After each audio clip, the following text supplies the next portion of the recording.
全職媽媽平時就好似一部永動機，大多數時間圍住屋企人轉。爸爸休息嗰陣會帶小朋友出去，我就有半日得閒。See you later。通常我會趁你個機會收拾一下自己嘅小空間，將瓶瓶罐罐擺好，睇到就心情好。隨住年齡越來越大，護膚品越來越簡化，除咗基本護理，我會上少少科技。今日就好好護膚放鬆一下。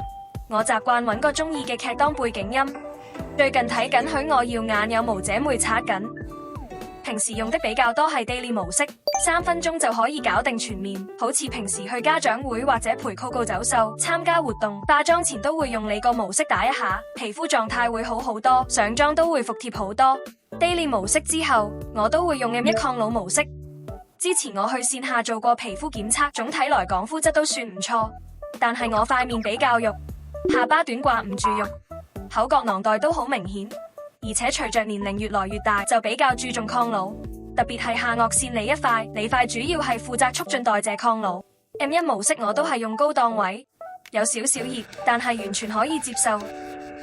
做完再用酷模式就好舒服啦。其實無論做完邊個模式，我通常會用酷模式。真愛了，有時候戶外活動暴曬之後，我都會直接用來鎮靜肌膚，真係好爽。